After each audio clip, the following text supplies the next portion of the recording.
L'opération de désinsectisation a eu lieu ce samedi matin ici dans la capitale. Cette opération vise à éliminer les larves des anophèles, vecteurs du paludisme. Elle est lancée par le maire de la ville de N'Djamena et se poursuivra dans les 10 communes de la capitale.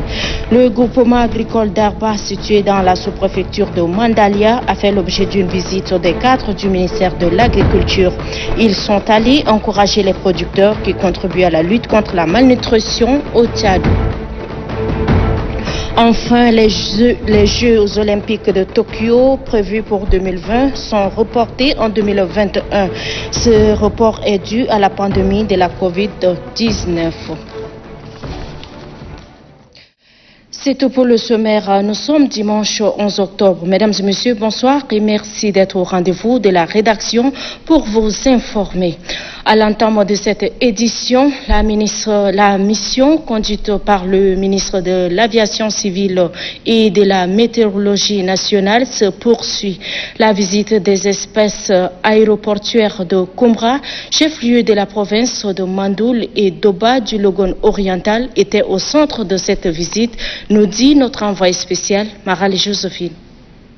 Dès son arrivée à Koumra, chef-lieu de la province de Mandoul, le ministre de l'Aviation civile et de la météorologie nationale, Seb Genandé, s'est immédiatement rendu à l'aérodrome. Une manière pour lui de constater l'état de cette infrastructure aéroportuaire dans cette partie du pays. Seb Genandé s'est dit conscient du travail qui doit être effectué sur la piste d'atterrissage et ses environs. En dehors de l'objectif principal de sa mission au sud du pays, le ministre rencontre la population de la dite localité.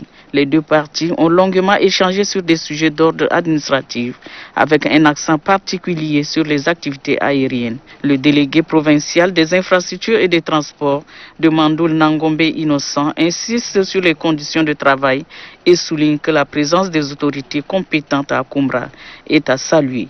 Même propos relayés par le gouverneur de la province de Mandoul, Diamra Betolngar. Celle-ci d'ajouter que le manque de bâtiments, des équipements et du personnel qualifié entrave à la bonne marche du service aérien dans sa circonscription. Le ministre des tutelles promet transmettre fidèlement ses doléances à la plus haute hiérarchie pour une meilleure réflexion. Soyez rassurés que les insuffisances relevées sont une réalité pour nous, sont une préoccupation majeure pour pouvoir assurer le développement du transport aérien. Juste après, c'est la ville de Doba, chef-lieu du Logone oriental, qui accueille le ministre de l'Aviation civile et de la météorologie nationale, Seb Genandi. Sur le terrain, le chef du département de l'Aviation civile s'est fait accompagner du préfet de la Pendé, Amir Kondo Ali, assurant l'intérim du gouverneur de la province du Logone oriental.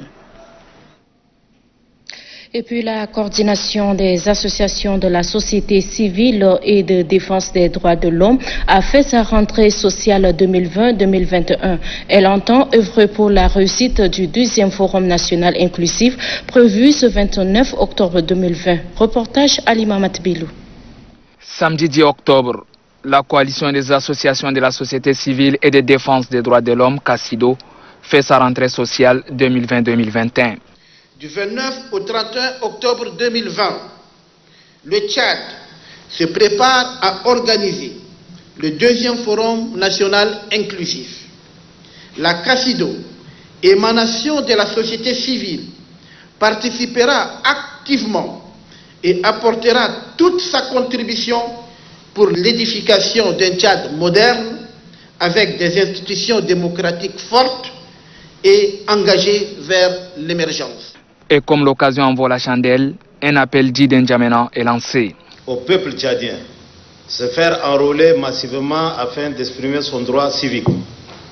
Au gouvernement, de veiller au respect strict des mesures barrières et de renforcer la sensibilisation des populations.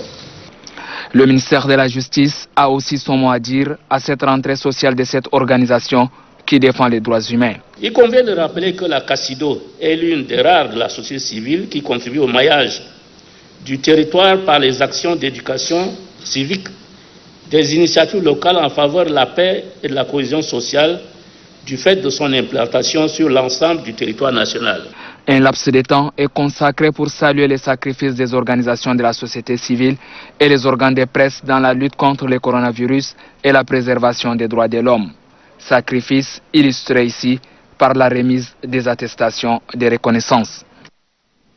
Sachez aussi que dans le cadre de la lutte contre le paludisme, la mairie de N'Djamena, en partenariat avec la société Vitre Claire, avec l'appui de la première dame Inda Debitno, ont lancé officiellement ce week-end une opération de désinsectification.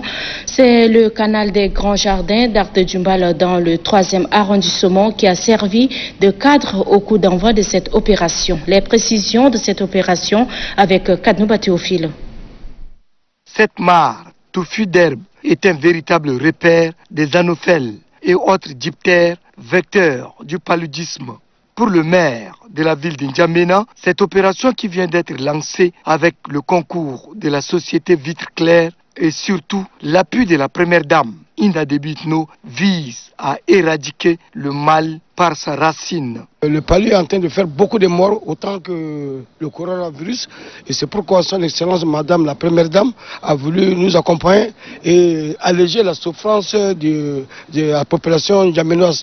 Le directeur général de la société Vitre Claire se réjouit de l'engagement de la première dame à leur côté. L'action de la première dame du Tchad, Inda Debitno, c'est elle qui elle a mis à notre disposition les produits nécessaires d'éradiquer les larves des moustiques.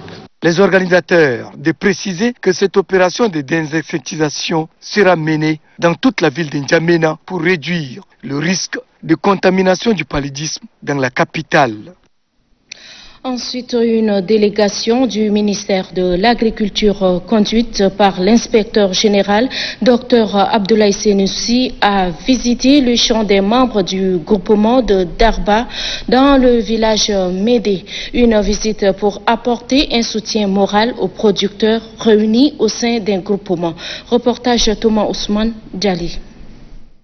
Situé à environ 10 km de la sous-préfecture de Mandalia, le village Médé abrite l'un des plus grands sites agricoles du groupement Darba, une organisation des producteurs qui a pour objectif de contribuer à la lutte contre la malnutrition et la pauvreté au Tchad. C'est pour encourager cette initiative que la délégation du ministère de l'Agriculture, conduite par l'inspecteur général du département, a effectué une visite au siège du groupement Darba. Dans une ambiance chaleureuse, les responsables de ces sites et la délégation ont eu à échanger. Des échanges au cours desquels le technicien de ces sites déclare que le groupement Darba dispose 300 hectares d'espace répartis comme suit: la production des arbres fruitiers, la culture maraîchère, fourragère, risicole et la culture céréalière. Selon le technicien, le site fait face aux difficultés. C'est pourquoi il demande le soutien du gouvernement. Pour le chef des cantons de Madiago, Mohamed Moumine, le développement durable passe par l'agriculture. Et nous au Tchad, nous avons toutes les conditions qui sont réunies. Nous avons la terre qui est suffisante pour tout le monde. Nous l'encourageons. Le maréchal du Tchad, Idriss Déby Itno, président de la République, a demandé à toute la population du Tchad de faire le tour à l'agriculture. Après cette visite guidée, l'inspecteur général du ministère de l'Agriculture donne ses éléments d'appréciation. Nous sommes satisfaits de ce qu'on vient de voir parce que nous avons constaté un effort réel a été fait. Et ça, ça répond aux vœux de plus haute autorité de l'État qui a invité les Tchadiens à retourner à la terre nourricière. Le site agricole de Médé génère d'emplois, car selon les membres du groupement, plus de 150 ménages et des villages avoisinants y trouvent leur compte. Par la même occasion, ces femmes ont exprimé leur reconnaissance aux promoteurs pour cette initiative. Une action de solidarité à Sionli. La Fondation Grand Cœur a fait un don des matériels à l'ONG Sans Frontières. La cérémonie de réception s'est déroulée hier au palais du 15 janvier. Ousmane Idriss Dakoun. C'est dans le cadre de prévention contre la chikungunya. La Fondation Grand Cœur offre des pulvérisateurs et des désinfectants à l'ONG Sans Frontières. À travers ce point focaux et ambassadeur dans les 10 communes d'arrondissement, l'ONG Sans Frontières compte désinfecter les lieux publics de la capitale. Nous avons reçu au total 100 pulvérisateurs, ainsi que 20 cartons d'insecticides optimal, 20 cartons de désinfectants DD-Force. À cet effet, chaque quartier de N'Djamena sera doté de ses propres matériels et vous serez les premiers responsables non seulement de ces équipements, mais également de leur utilisation. En mutualisant leurs efforts, la Fondation Grand Cœur et l'ONG Sans Frontières visent le bien-être de la société. Et puis, c'était le mot en bref et en image. Les Lions et les Lions du district multiple 402B, région 27 Tchad du Lions Club International, ont remis ce samedi à l'occasion de la journée mondiale du service un don aux jeunes déficients visuels du centre de ressources pour jeunes aveugles d'Ambassadne dans la commune du 3e arrondissement. Ce don est composé essentiellement des vivres. Le président région 27 Lines District 403B1, Mohamed Oumar Maloum, précise que les Lines sont humanisés, engagés et demeurent toujours Lines aux cheveux des couches défavorisées. Le centre de ressources pour jeunes aveugles a été créé en 1988 avec plus de 150 jeunes déficients visuels formés venus des différentes localités du pays. Et puis l'association d'aide aux enfants en détresse lance un vibrant appel à l'endroit des bonnes volontés aux ONG et au gouvernement pour l'amélioration des conditions de vie des enfants vulnérables. L'annonce est faite hier au cours d'un point de presse animé par la présidente fondatrice. Suivez un extrait de son intervention proposée par Vareladi. Étant femme et mère, il est toujours très difficile de voir un enfant souffrir, ne trouvant où se loger, ni à manger, ou ne pouvant avoir des soins lorsqu'il tombe malade. Certains sont marginalisés et abandonnés à la merci des intempéries. Nous avons décidé de mettre sur pied ces cadres qui nous permettent de leur apporter notre affection, notre soutien si modeste soit-il. C'est un problème qui nous concerne et cela nous engage tous. La dette pousse ici un cri de cœur à l'endroit de tous. ONG, hommes de bonne volonté, autorités politiques, les maires des différentes villes de notre pays, sociétés industrielles, commerçants. Sauvons ces enfants. Nous étions tous enfants avant de devenir ce que nous sommes aujourd'hui.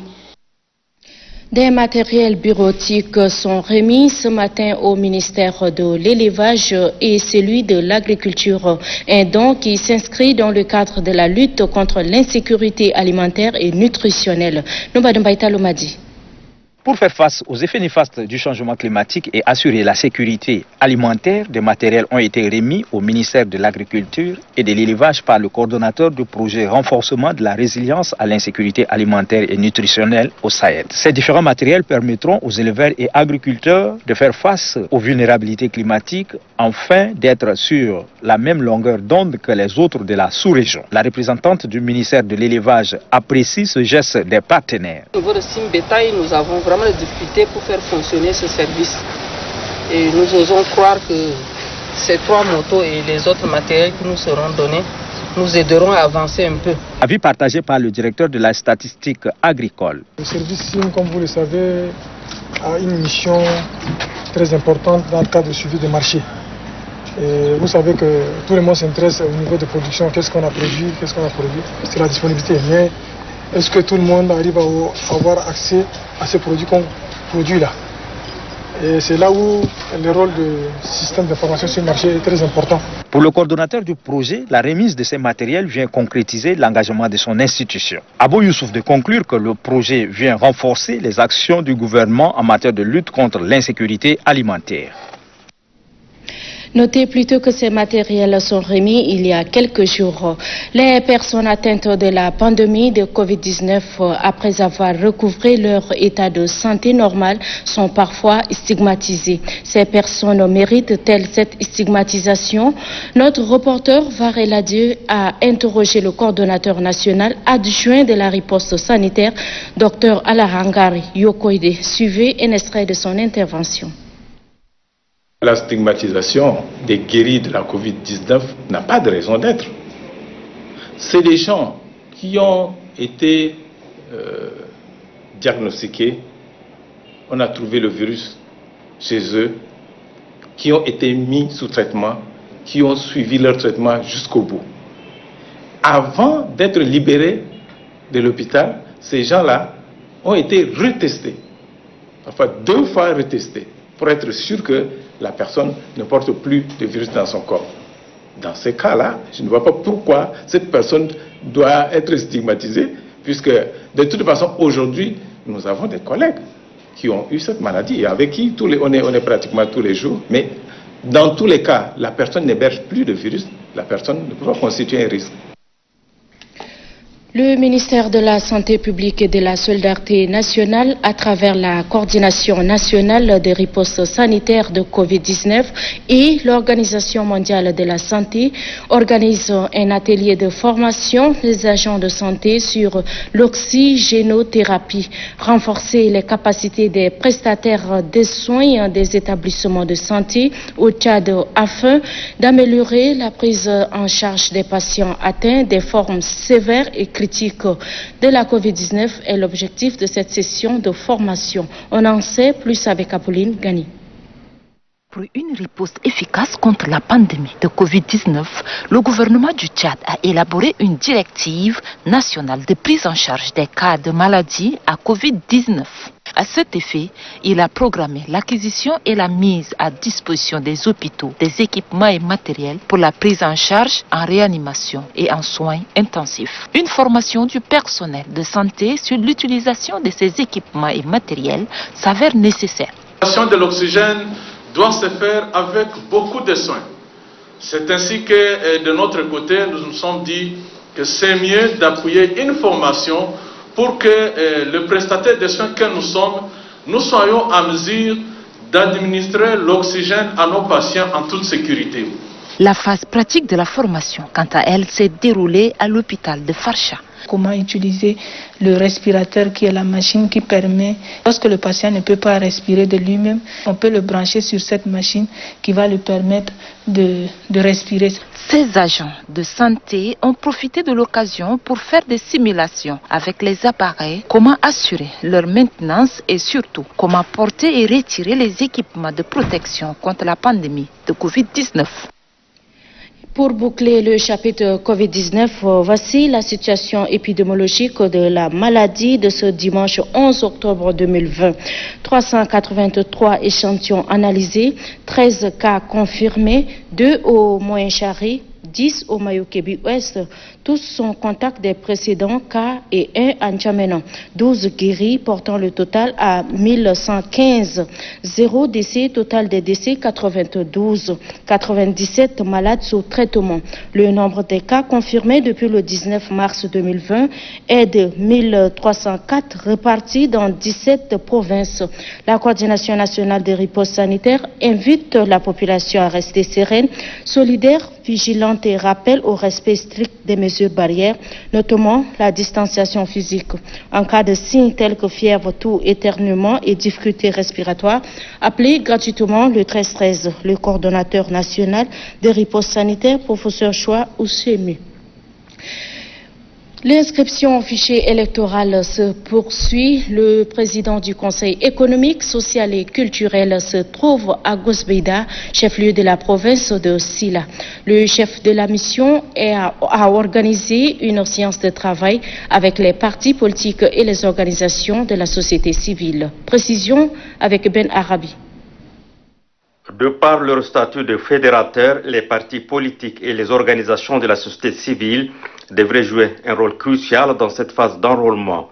Dans l'optique de mieux coordonner les actions, le président du Conseil économique, social et culturel, Abdulkarim Ahmadaï Bakhit, a d'emblée situé les enjeux de cette opération de révision du fichier électoral et les avantages que peuvent tirer les habitants de Sila, une province qui respire. Cet acquis peut être consolidé si les partis politiques joueront leur partition, estime le président du Conseil économique et social. L'enrôlement qui s'est pointé depuis le 1er octobre à nos jours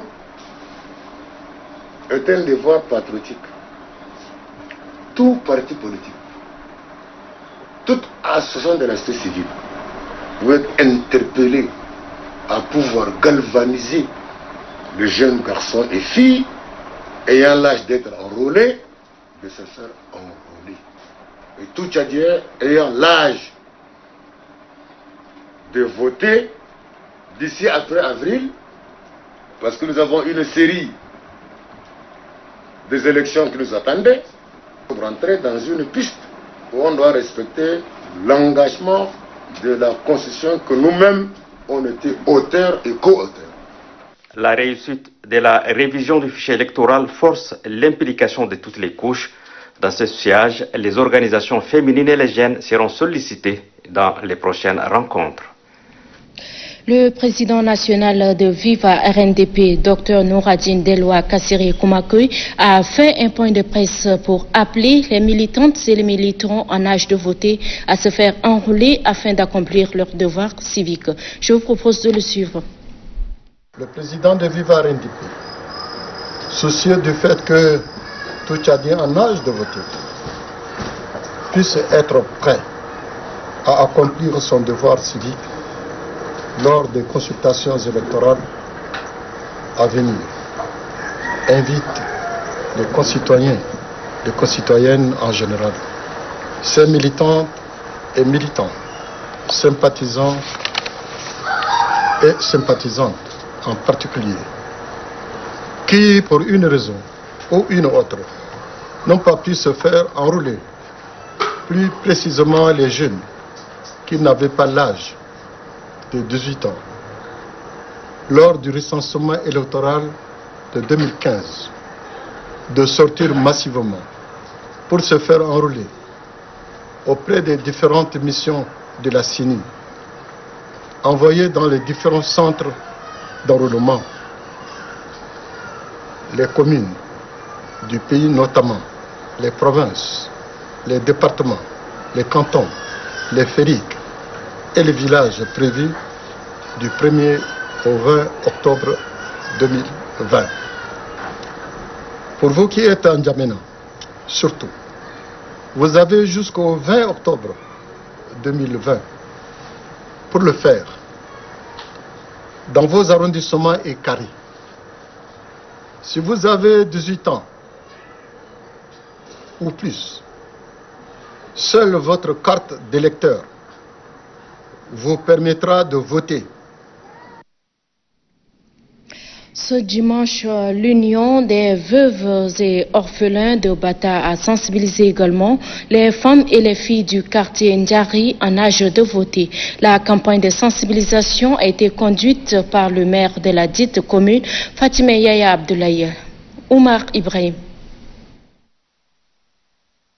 Sensibiliser les femmes et les filles pour se faire enrôler sur la liste électorale, c'est l'objectif recherché par les membres de l'Union de veuves et orphelins de Bata. La présidente de l'organisation Khadija Youssouf Al-Lazam invite les femmes et les filles en âge de voter résidant dans les quartiers Andjari Blamatom à venir s'inscrire sur le fichier électoral. Le maire de la commune du 8e arrondissement salue cette initiative. Nous sommes toujours derrière les femmes qui ont des bonnes initiatives. Et je remercie le chef de carré et les délégués de quartier qui ont fait leur sensibilisation porte à porte.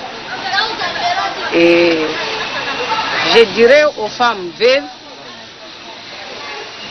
vraiment de faire une bonne mobilisation dans les différents carrés.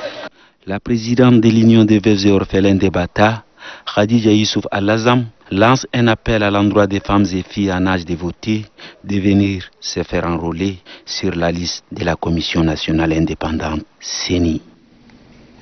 En mission dans le cadre de la révision du fichier électoral, Mahamat Nasser Hassan, membre du bureau politique national du MPS, vole au secours des sinistrés du département de Fitri dans la province de Bata. Un important lot de vivres et de non-vivres a été offert aux sinistrés. Falambi Sourga.